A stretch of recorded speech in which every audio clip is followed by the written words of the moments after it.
He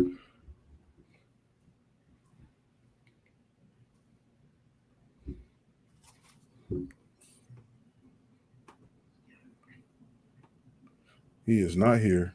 Mm-hmm.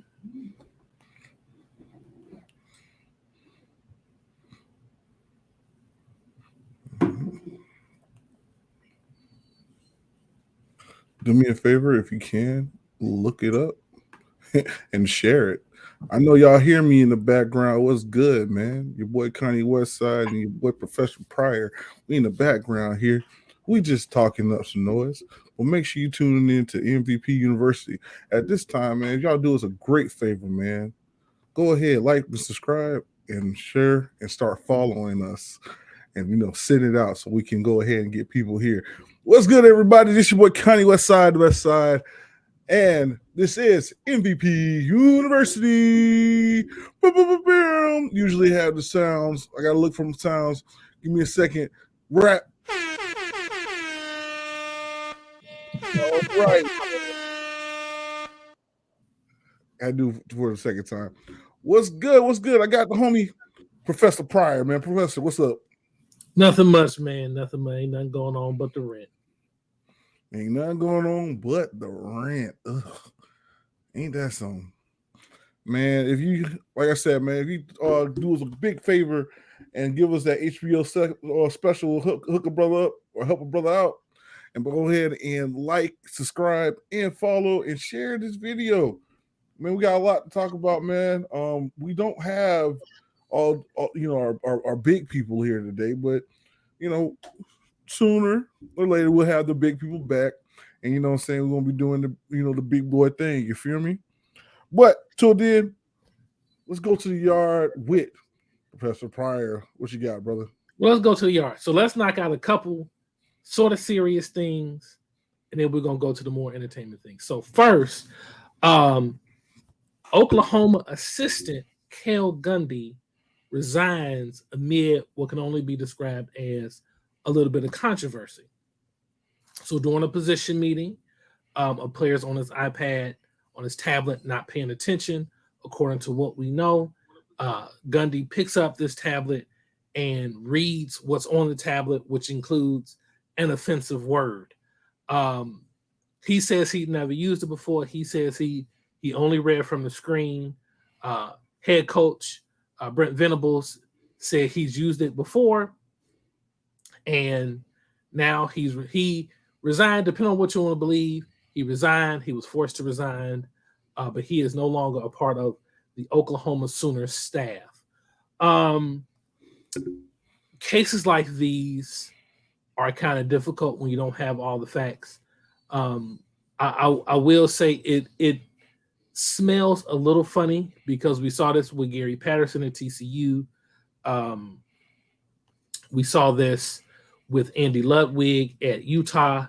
And then we also saw this at Chris Doyle. Now, Chris Doyle, his contract, he was not fired. They bought out his contract when all these things were going on at the University of Iowa. But I'll just turn to one question. No matter the context, an offensive word was used. The offensive word was not explicitly told. One could conclude that it was the N word, but they did not say what word it was. They dropping N-bombs right now? Huh? They dropping the N-bombs right now, my boy? We don't know. So I'm not. We don't know. So just like, okay. So I don't want to spend too much time on this. But the question is, should he have lost his job if the word was not directed towards a player? If the word was not towards a player? Yeah. If he just picked up a tablet and was reading what's on the tablet to try to call him out for not paying attention during the meeting, is that something he should have lost his job for? No, heck no, bro.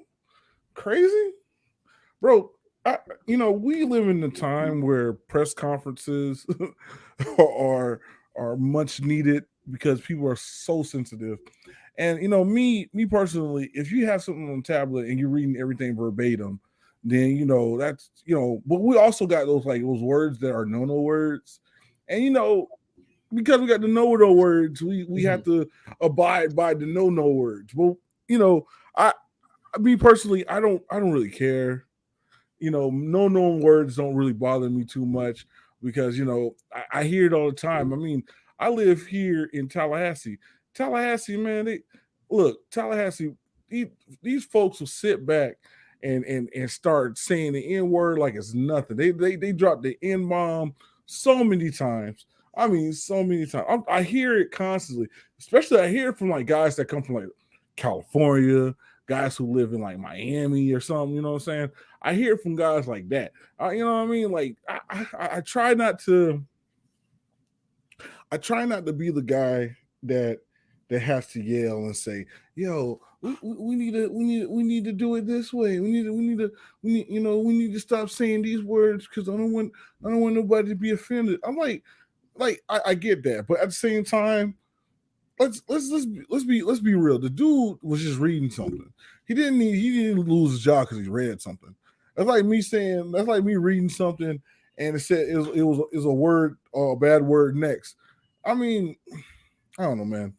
I think we're just sensitive right now, bro. I agree. The one thing I'll say is we don't really have we've only heard one side of the story. We haven't heard anything from the player. Coach Venables came out and kind of explained why he did what he did. So there's a lot of missing pieces. There's been some players to cape up for him. Joe Mixon, who's playing for Cincinnati right now, was at Oklahoma. He caped up for Gundy. The one thing I will say about it, I look at it like this. This isn't a situation with like Joe Paterno. What happened with Paterno at Penn State and that whole situation? No, so what happened with Paterno Penn State is totally different. What wasn't Art Browse at Baylor, DJ Durkin at Maryland. I think this is a situation where you reprimand and you give this guy an opportunity to grow. It was a horrible decision. There were other ways to call this young man out. Make him run some sprints after practice to let him know he should be paying attention during meetings. I don't think that was necessary to do. My second one is, for the first time in over 30 years, ESPN will not show Big Ten football games. The Big Ten television deal is finalized. Their product will be distributed. It will be distributed on Fox, CBS. You know the money that they pay out for that? And NBC.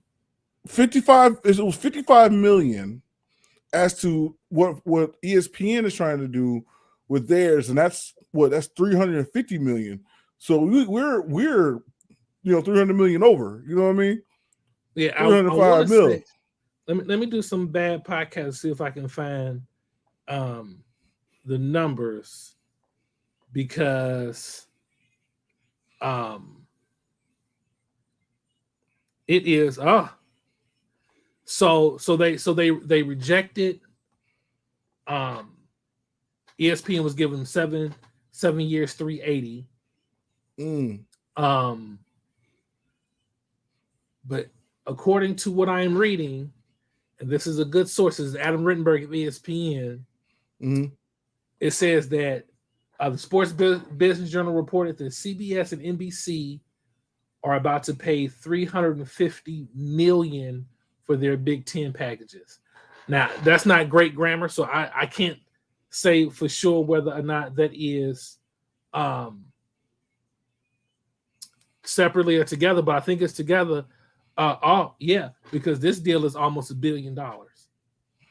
So each network is going to pay about $350 million for the rights to broadcast Big Ten games, and NBC is getting over because they can package their whatever share, even if they don't get Ohio State, Michigan, or even if NBC, they say NBC, well, listen, you getting, you're gonna get the IU Minnesota game. They can package their Big Ten games around the Notre Dame game of the week. So Notre Dame usually has their mid-afternoon spot. They rarely play at noon Eastern. They usually play 1:30, 2:30 Eastern. You had an early game, Notre Dame night game. So I was surprised, a little surprised that CBS got in it, but man, they get so 3 networks, 350 million each. That is in the neighborhood of $1 billion. It is just surprising that for the first time since I can remember, ESPN is not showing any Big Ten games. So it's like the battle lines are drawn because so ESPN they've got the SEC and the ACC, and Fox has the Big 12, a little bit of the Pac-10, Pac-12, and now the Big Ten. Big Ten makes sense for Fox just because Fox is the proprietary owner of the Big Ten network. Mm-hmm. So those are the big two on the yard. I want to get into this. It's one of my fascinations. Brother Westside, I hope you got your list. I want to talk about the 5 best basketball schools that are good at football. 5 basketball schools that are good at football. 5 basketball schools that are good at football. Ooh. So people who know me know that I have some pretty odd fascinations when it comes to college football. My 3 biggest, one is I am enamored with how excellent Alabama is consistently. And listen, y'all, appreciate it, because what Nick Saban's doing down there in Tuscaloosa is never going to be done again once this is all said and done. Mm-hmm. He's making it look way easier than it really is. My second thing is watching bad football. When I do season previews, I usually write about the worst teams in the country, like UMass. And is there a path for bad football programs, historically bad football programs, to be competent? There's evidence that there is. I don't want to go too far down that rabbit hole. We may do that next week. Mean, if but you my look third, at it, go ahead. So I'm a little bit older than you. I remember when a guy by the name of Bill Snyder took over at Kansas State.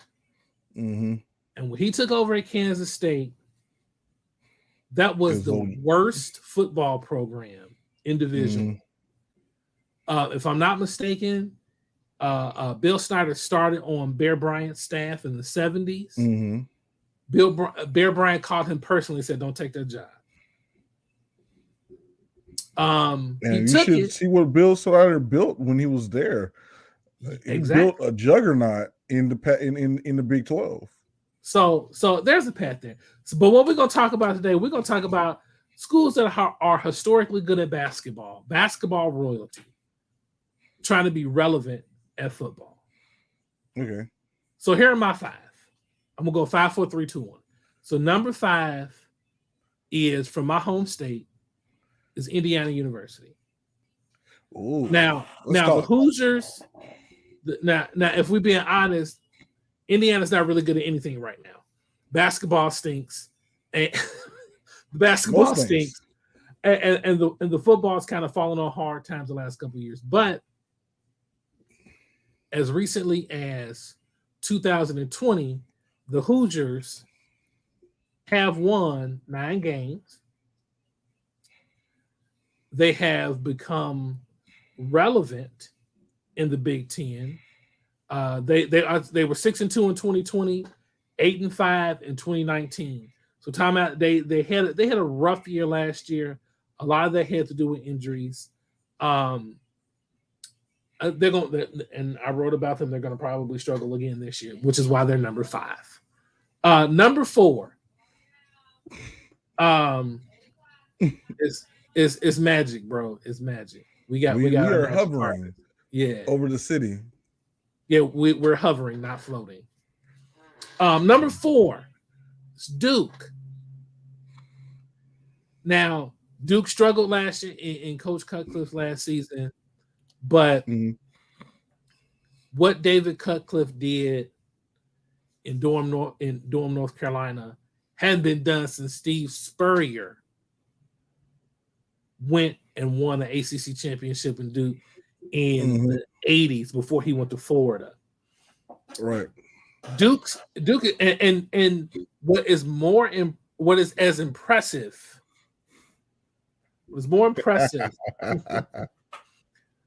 than even what Cutcliffe did at Duke, and I'll just give you a little FYI of what Cutcliffe did at Duke here. They had gone to a bowl game in '94. So if you look at the '90s, they went to one bowl game in the '90s. Cutcliffe, in his 14 seasons, if my math is mathing correctly, the Duke Blue Devils went to 6 bowl games. They won 10 games in 2013 and finished in the top 25 for the first time in modern history. They actually won the Cotton Bowl and finished 10th in 1960. And if I'm not mistaken, that year that they won 10 games, they played for the ACC championship. Okay.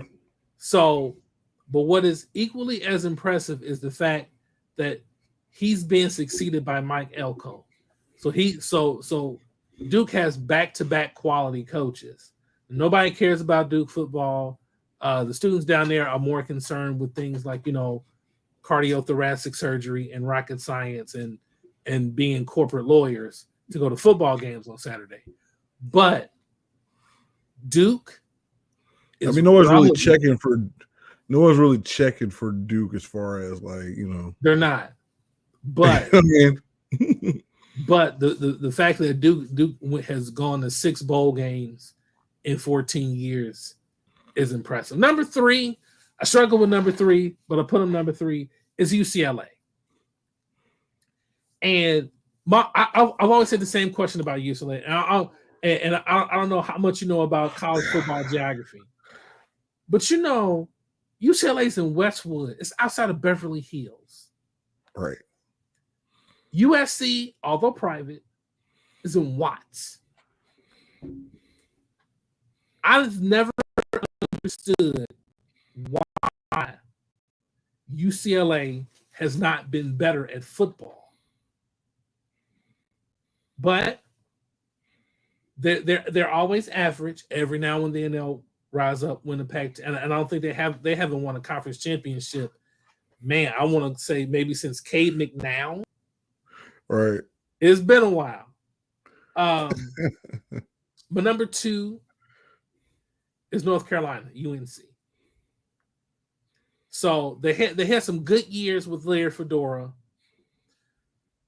But Larry Fedora wanted to be the head coach at Texas A&M, didn't get the job, and lost interest in North Carolina. But now with Mack Brown, they're a sleeper in the ACC. They really are. They might creep up and contend for the last ACC Coastal Division this season.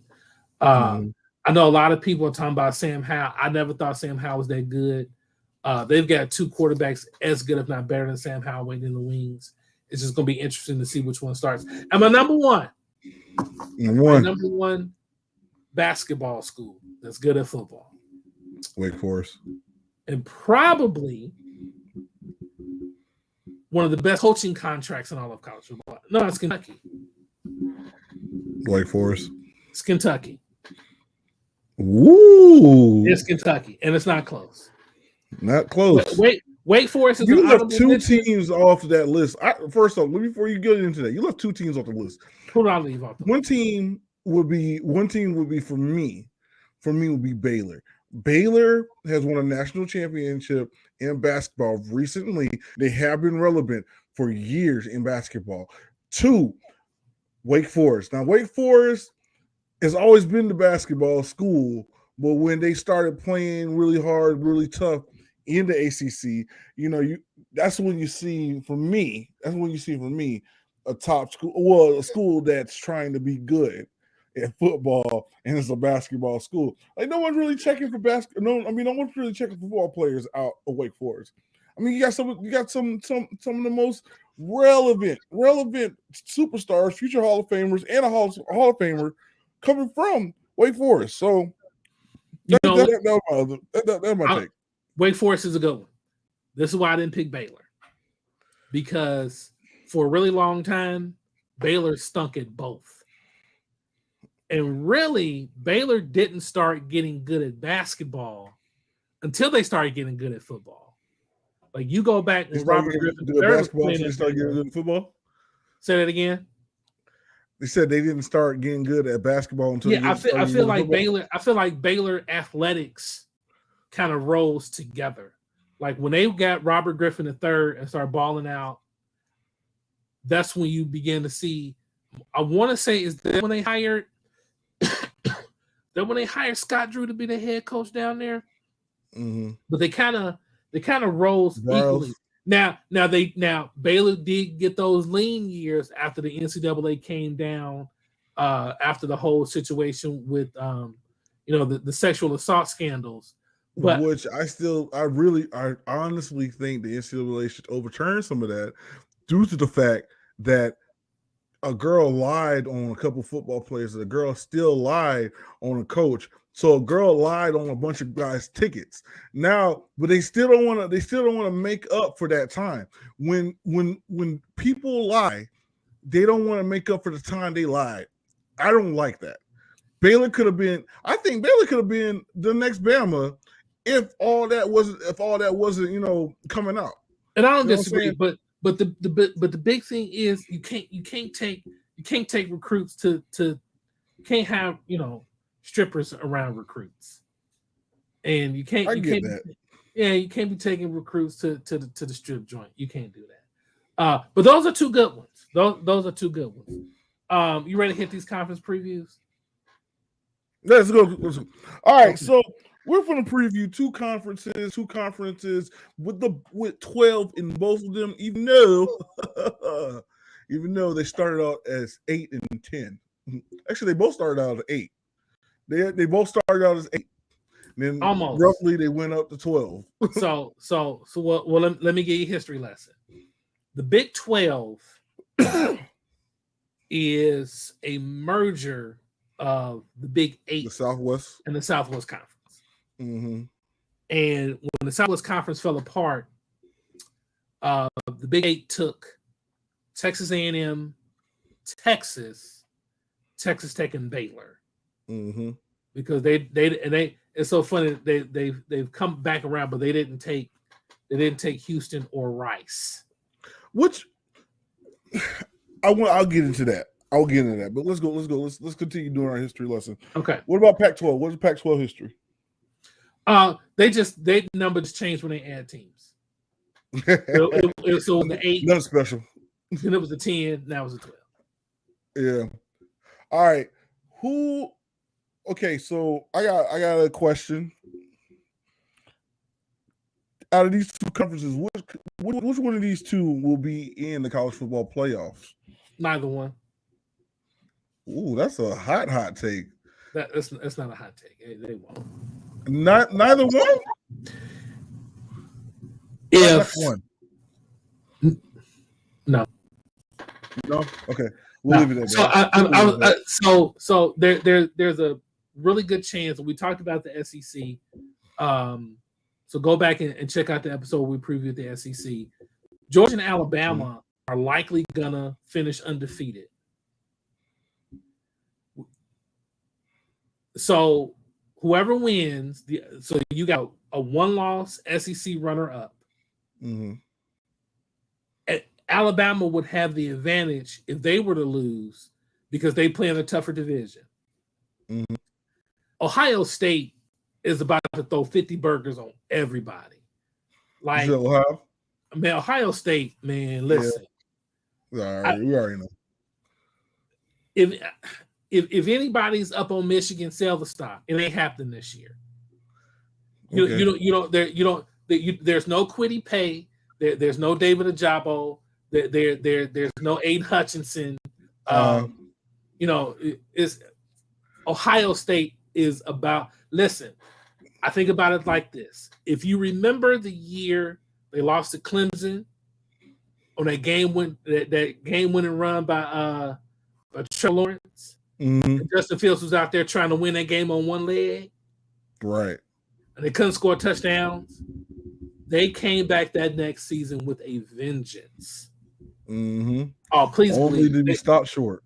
Oh, please believe they come. And who has a better receiver room than Ohio State? But we talking about the Big 12 and Pac 12. So that's 3. Maybe. But can I say something though? Yeah. Just real quick. I got Pac-12 going in, and of course, my Pac-12 team is going to be Utah. It's hard not to go against Utah. Utah, for some reason, they find a way to reload for real. They get all them guys from doggone Samoa and all them country boys on the line. They go find them some good linebackers, and they find these these Mormon missionaries, and they go across country like, hey man, come play for us. you don't have to play for BYU. You know what I mean? Like they find these guys and it consistent, and then they'll go to Texas. Oh shoot, I'm about to get up out of the frame. They'll go to Texas and Florida and get all their speed. You know what I mean? They'll do all these things. And always manage to lose 2 games, and they be the 2 most important games. They'll either lose 1 game the whole entire season, and then wind up losing in a bowl game, or they wind up losing 2 pivotal games and going to win their bowl game. But each year they lose 2 games, and I'm thinking this year that they go undefeated. I'm thinking that coaching staffs get everything together and say, hey, look, we need to stop being the guys that are always on the cusp of something. We want to be the guys that are always, because we're always picked and we don't deliver. And I think they deliver this year. Man, I want to disagree with you so bad. But in the words Tiger from Major Payne, I came. Listen. You go back to last season, and I just pulled up their schedule. So they lost to BYU, right? Lost to San Diego State. That one team that you said we weren't going to talk about tonight, they lost to Oregon State. But here's why. If you remember last season, they started the year with Charlie Brewer as quarterback. They really started to click offensively when they made that switch to Cam Rising. Right. Cam Rising is the man this year. And one thing about Kyle Whittingham, you are correct. I am surprised how well they identify and recruit guys from Florida. Because when they had Tyler, because you're thinking about Florida boys, they want to leave, man. They want to leave. They want to go away. You know what I mean? Well, they identified Tyler Huntley and Zach Moss, and nobody wanted them. And if I'm not mistaken, I think Zach Moss was older. He was like, "No, you need to go back to my high school and check out the quarterback." And that was Tyler Huntley, and that's how they went on the run. I really like Utah. Now, keep something in mind this season. They're still playing their divisional schedule in the Pac-12, but the 2 teams with the highest winning percentage will go to the Pac-12 championship game. So it's not a North champion, South champion. I like Utah a lot. If it's one team that I am very, very, very bullish on, it is the Utes. And I think this year, I think this year, if they're gonna make the move, this year's the year. This is the year. I think they'll probably have top 5 O-line, D-line combinations. And kind of you played the game. You know, people can say whatever they want. This game is played from the inside out. If you can't block, And if you can't get to the quarterback, it doesn't matter how good your secondary is. If you can't get to the quarterback, eventually somebody gonna get open. And if you can't block, it's real hard to throw the football from your back. Right. So Utah is always good up front. They're gonna be good up front again this year. They got a lot of veterans. I don't really know how much it matters who's running the football for Utah, because the offensive line is going to be so good that whoever's running the football is going to be really good. They're going to play physical up front. They're going to play tough. If there is one concern what's that I have about Utah, who's the dynamic playmaker on perimeter? Like who's the guy in space that can take it to the end zone from any place on the field? That would be my only concern. But I think Cam Rising is good enough to be one of those types of quarterbacks that can elevate the play of the skilled players around him. Mm-hmm. And that's why I like Utah in the Pac-12. It's gonna be interesting because I really feel like you're gonna see USC and Utah play twice. They'll play in conference play, but I think you'll see that game again in the Pac-12 championship. I think where it's gonna lie at is what the defense is gonna bring. I think the transfer out of Auburn, Muhammad Debate, Debatey or whatever. I think he's going to make an impact. He's 6'4", 200. He's 6'4", what, 207? No, 222. I mean, got lateral speed. I mean, the guy is someone that you can really build off of as far as the defense and all that goes. And and that the guy that you're talking about, man, I'm shoot. Give me freshmen out of Lakeland, Florida, man. Going out Lakeland Gibson, man. Jalen Glover, man. Jalen Glover will be that guy that he's gonna be the freshman of the year. I'm gonna call it now. He's gonna be freshman of the year. So give me that guy. Yeah. So who's your sleeper? My sleeper? Pac-12? Yeah. Oh boy, the guys that I'm excited about, man. Washington freaking State. Are you serious? I'm excited about Washington State.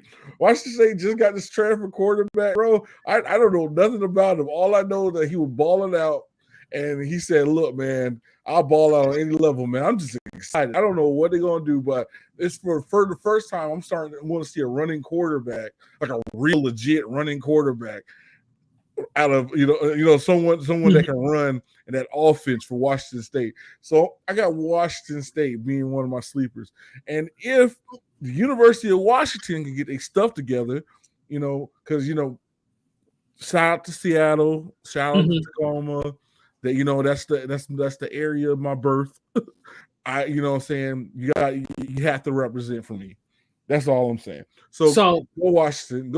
I think Washington State is going to be my sleeper. I like the Cougs. Cam Ward. That's the name of the quarterback? Yeah, not a running quarterback. Google his numbers from Incarnate. He ran the Veer? So no, that was in high school. Huh? So that's why he didn't get. That's why he wasn't really recruited out of high school, because he was running the wing T Veer in high school. He goes to Incarnate Word, which runs a variant of the air raid, and this dude threw for 5,000 yards in a season. Like he just broke the FCS record book.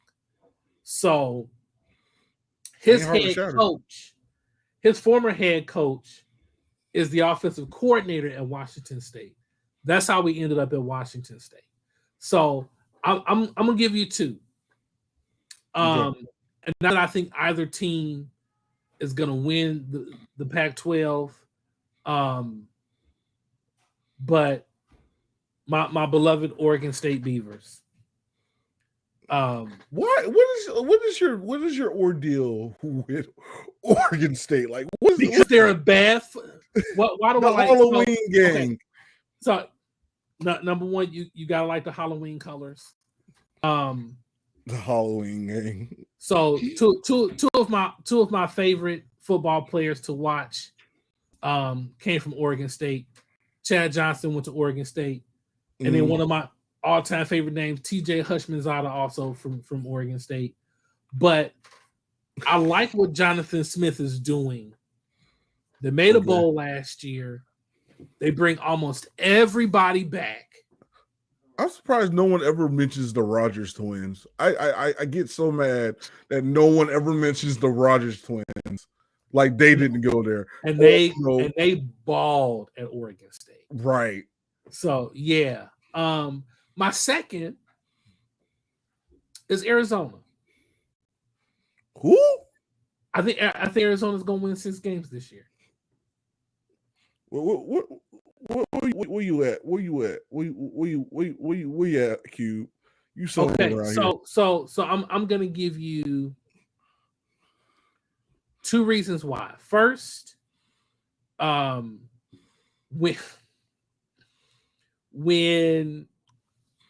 Rich Rod was let go because of all of the stuff that was going on in the office with him, I'm thinking, okay, they're gonna go get Brennan from San Jose State. That makes sense.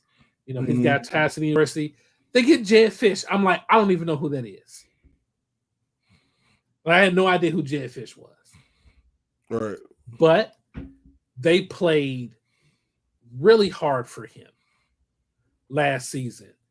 They actually took a couple schools like to the limit last season. So when you see that sort of play in year one, and listen, they won 1 game last season. Let's not get it twisted. They beat California last season. Yeah. But they play Utah 1 possession game, Washington 1 possession game, USC 1 possession game. So they played a lot of teams tough. So, but this year, number one, I think they got the quarterback position solidified. Jaden DeLauria was the quarterback at Washington State last season. He's gonna come in and they want to run a little spread. They want to throw it around. Jaden DeLauria was an air raid in high school. Then, of course, goes to Washington State, recruited by Mike Leach to run the air raid. And now he's going to Arizona with Jed Fish to run an air raid variant. So you like the consistency, and not that Jaden DeLauria is going to be a Heisman finalist, but he's going to solidify that position. And then they had the best recruiting class in school history. So now the players improve. And they got Jacob Cowing. And Jacob Cowing, if I am not mistaken, I don't think I am, he was one of the most sought after Group 5 transfers. Him and, man, as soon as I said that, his name escaped me. He played for Wyoming last year. Jalen Naylor. So you got the quarterback wide receiver. I think what's really gonna have to play out, and once again, I haven't looked at the schedule. I need to look at the schedule because it depends on what they have in the non-con. Now, if they fooled around and schedule a whole bunch of Power 5 teams in the non-con, then they probably will not go to a bowl because it's gonna take some cycles to fix. But I don't know what I don't know. My daughter's in the background, y'all. Come on. I just see What's your favorite football? Child's head pop up. No, because I don't want to even watch. Okay, get out so I can finish. So I just see a child's head pop up. I just see. Oh yeah. So she'll come in every now and then. But I like Arizona. I think Arizona's going to be much improved this season. Well, let's go ahead. Let's go ahead and keep it pushing because we want to stay within time. We didn't talk Tell me about Oregon. PAC. Huh? We didn't talk about Oregon.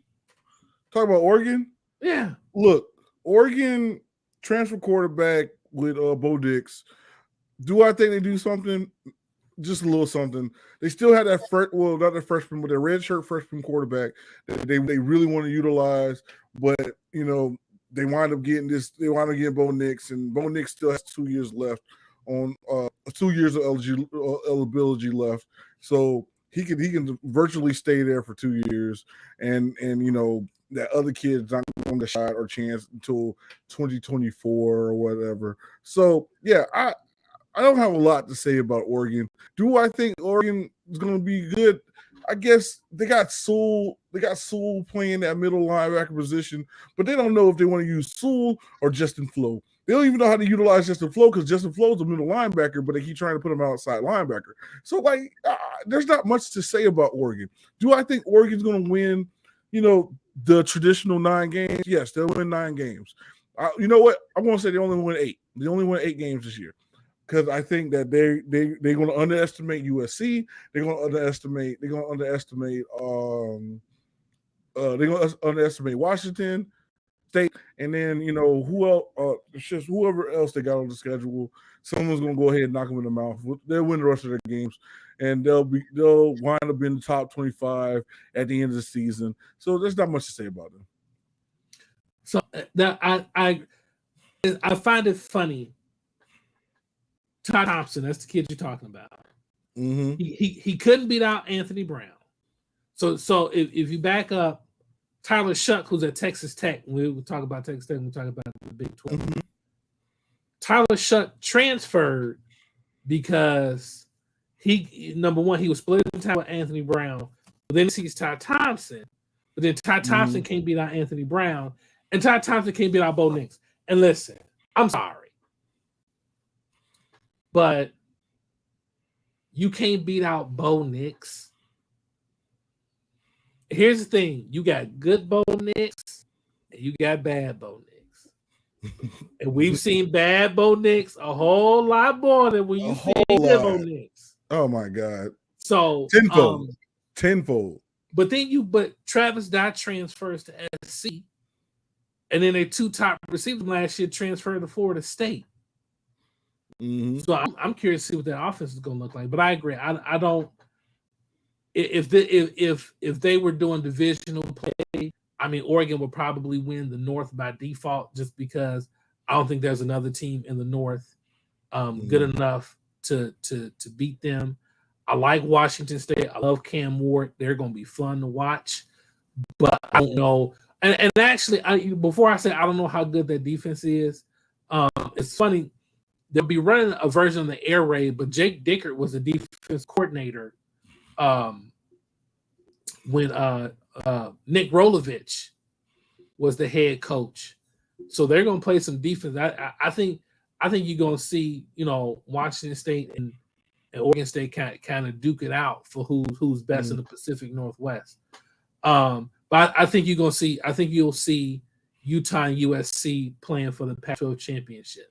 So, and this is why USC won't win the Pac-12, y'all, because USC stinks in the trenches.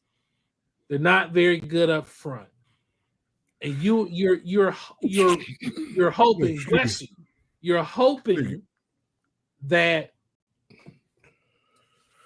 all these transfers congeal in enough time to make a run at the Pac-12. But I think that offense is going to be so good. There's not another offense in the conference that can score with SC, but I think Utah is good enough defensively to neutralize them. Right. All right, go ahead and hop into the Big 12 real quick because we kind of pressed on time tonight. Before we do that, I just want to let you know, man. Hey, man, we are here, man. We're trying to make it out here in these streets. You know what I'm saying? So we're trying to go to a city near you. So if you want to go ahead and help us out to get to your city, you know what I'm saying? We got 3 cities that we got 3 cities and a whole state that we're trying to take over. We got Tallahassee, Florida, we're trying to take over. We've got Atlanta that we're trying to take over. And now we got the state of Indiana that we're trying to take over. And a little bit of Illinois, and probably Cincinnati. You know what I'm saying? So we might get a little bit of Illinois, a little bit of Ohio. So, man, if you want to, man, make sure you show us some love. Go ahead and show some love right there. That is our Cash App. Donate to the Cash App. Tell us what you're donating. Also, don't forget, man, we are always on here. We would love to have the top of chat, man. Chat with you. Shout out to Chris King, man.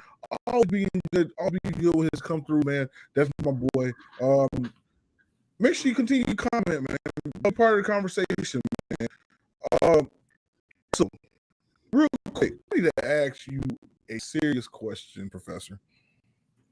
Yes. Why is Texas so bad? Because okay, so let's before you answer, let me tell you, he had went into detail outside of our conversation here. So I want y'all to experience what I experienced in this conversation. So please, sir. Okay, why is Texas? Why is you referring to next season? Right. Because you think Texas is going to win the Big 12. And I don't think Texas is going to win the Big 12. I think Texas may win a game. Okay, so it's y'all. First of all, it's not a hot take. Just really look at this thing. What is it? So first of all, okay, who do they have that's going to get to the quarterback? That's number one. They don't have no pass rush. Number two. When I look at Texas, when I look at the offensive line, and we said it at the outset of the show, the game is played from the inside out. You got to be able to block. You got to be able to get to the quarterback. They have no uglies up front. They do, but they're freshmen. They don't have real uglies. I'm talking about. I mean, they got boys. Yeah, I'm talking about like real uglies. So that's kind of the big thing.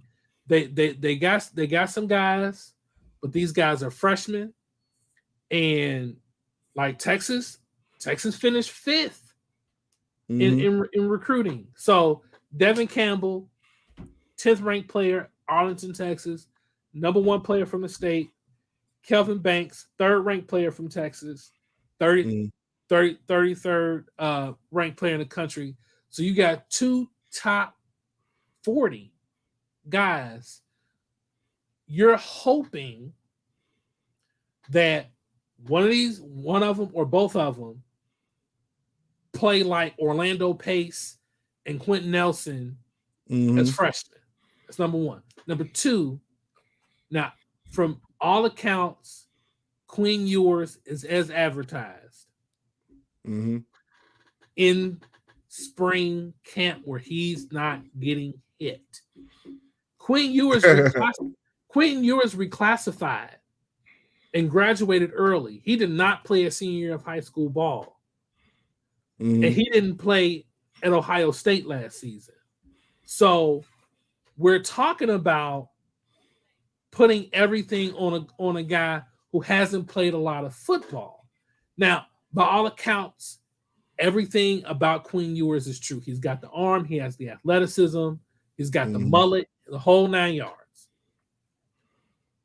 Now, you like the skill group. You got Xavier Worthy. They got Mario Williams. No, they didn't get Mario Williams. Mario Williams at USC. They went and got a Ja Hall. They went and got Jaleel Billingsley from Alabama. Bijan Robinson, top five running back in the country. Top 5. Before you go on, we had Olu here. Shout out to Nathan, aka Mr. The Voice. So far tonight, we have talked about contract dealings with TVs, with the conferences. We also got into PAC12, and we're into the Big 10 right now. I mean, the Big 12 right now. So we're going to go ahead and continue with Professor. Go ahead. So I think there are too many. there are too many young pieces. Texas is a year away, and Think so? I think A year away. Now, they're a this year year, away. now the year that they're talking about, is this the year like that they go to the SEC away, or are they just gonna go and they're gonna wait for their brethrens, UCF and their brethren UCF, Baylor? Hold on, And, I'm like let me do some bad podcasting again. well, why you do the bad podcasting? Let me see. When do they join the SEC? Oh, 2025. Because by all accounts, they're not going. You think Just FYI, next year in the PAC12 is going to be a lot of fun because because JT gang. What's going on, JT? MVP. Because like the Big 12 is going to be a super conference because BYU, since that they're joining in 24. The number one QB where, sir? They're talking about, you know who he's talking about. You're talking about Quinn? Archie. I mean, Arch. Arch ain't on campus. I know y'all. Listen, I know everybody been talking about Arch Manning and I wrote about Arch Manning, and that's great. But Arch Manning ain't coming on campus till 2023. so unless like Arch can astrally project himself into Quinn Ewers' body and play next season, the QB contest at Texas is Hudson Card and Quinn Ewers, and it looks like Quinn Ewers is going to win the job. Texas O-line did a decent job in run blocking. They stunk in pass pro. I just think there's a lot of turnover on the roster, and you're asking young guys to be great early now, and so, but then just to address the voice, Arch is taking a red shirt his first year anyway. That's kind of the plan. So it's gonna be we ain't seeing him to 25. Yeah, you're not gonna see Arch to either 24 or 25. And it'll be interesting. Even I don't want to talk about it. Let's talk about this in the Big 12. Texas is a year away. The team that no one's talking about in the Big 12 is a team that won the Big 12. No one's talking about Baylor. And Baylor ain't got nothing but grown men on that roster. So I'm looking at my list, and I went back. I really feel like we should have did Baylor as the background, but you want to go UT. So because I want to talk trash about Texas. Because there are a lot of things I don't understand about Texas. I don't know why people say Texas are blue bloods. I don't understand why people think Texas is this great. Why they're blue blood? You gotta think about the history of Texas. Give me the history why they considered a blue blood, because they were the big school in Texas. Texas was the big place for football. When they got it from the north, they went to the south, and it became a whole different beast. When? Bro, we're talking about 60. Like what was 60? What 63? 63 when they were one of the toughest teams in the land. When they started getting all these top recruits and all that other stuff, and then going from the 60s to 70s through the 80s. They were in the 90s. Texas wasn't relevant in the 70s. They weren't relevant in the 80s. They weren't. Texas football has two eras: Darrell Royal and Mac Brown. That's it. Beyond those two eras, Texas is a 8-win football team. That's all they are. Right. I'll tell you why Texas. Because if you think about what football means in Texas, and just look at history, Texas ain't Alabama. No, of course not. But Texas is an exponentially better football state than Alabama. Why? Because Texas was behind the 8 ball in integration. They were one of the last teams in the country to integrate, and they fell behind. That's why. But I like Baylor a lot, and I like Oklahoma. I like that they got Dylan Gabriel, but I like Baylor because, and I know they lost a lot of guys to the NFL. They're gonna lose over 100 receptions between Tyquan Thornton and RJ Sneed. They're gonna lose 2,400 yards between Abram Smith and Treston Ebner. But I trust Baylor because Baylor's offensive line is full of redshirt seniors, and COVID senior players, and the defensive line is full of redshirt juniors, redshirt seniors, and COVID seniors. So they are COVID seniors. I don't know what else to call them, but they're experienced up front. They like Blake Shapen so much. When Bohannon got hurt, they told Bohannon in spring, man, you can go transfer and find you some place that you can hopefully start this season. So, right. and I trust Jeff Grimes as an offensive coordinator, and Dave Aranda is one of the best defensive minds in college football. And let's not act like Baylor doesn't have world-class speed on that team. That team has speed demons that we didn't even know that existed. So what is it's the way they recruit. So Baylor takes a very NFL approach to the way they recruit. To go a little inside, they want to find height, weight, speed. They don't necessarily look at stars. So this guy, like a guy like a Tyquan Thornton, if I'm not mistaken, Thornton 6'4", 210 coming out of high school, but I want to say he was a 3-star. He might have been a 4. I don't quite remember, but they've got certain requirements on what they want. They know what they want their receivers to look like. They know what they want their offensive linemen to look like. They know what they want their defensive linemen to look like.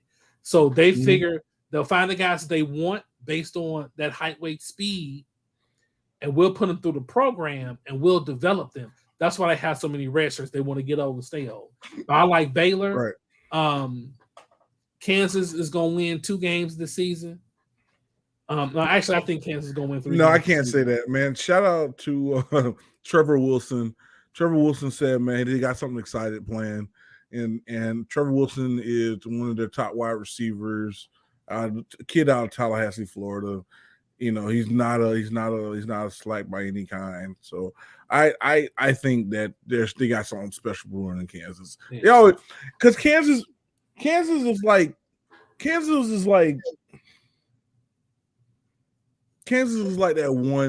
that one girl that we know she ain't gonna do nothing. You know, she ain't nobody hollering at her or whatever. You try putting makeup on her, she don't look good with makeup. But for some reason, one summer she just develops, and then she got one hot summer, and she's always that one hot summer. That's what Kansas is, and I think Kansas is going to be that. They're going to be that hot girl, man.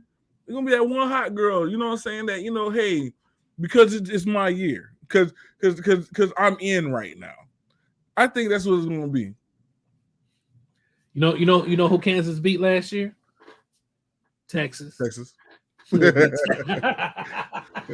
Texas. Man, I'll say this. I have a good feel about the top of the Big 12 and the bottom of the Big 12. The middle of the Big 12, which is why the Big 12 is fun to cover, because you legitimately don't know. Like I think it's going to be Oklahoma and Baylor at the top. We know what Kansas is, but from like 3 to 9, and that would be Texas, Iowa State, Texas Tech, Kansas State, Oklahoma State, TCU, West Virginia. Man, I have no idea. You know, I have no idea. It is so much variance. I'll say this: Texas Tech is going to be fun to watch. Kansas State is going to be fun to watch, and TCU is going to be fun to watch because Joe McGuire is bringing the air raid back to Texas Tech. Sonny Dykes is going to be running that spread at TCU. That option read with Adrian Martinez and Lil Deuce Vaughn, looking like Darren Sproles incarnate. And at Kansas State, they're going to be fun to watch.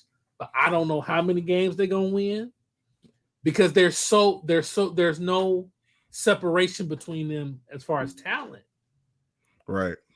But the Big 12 is gonna be fun. But I think Baylor's gonna win the Big 12.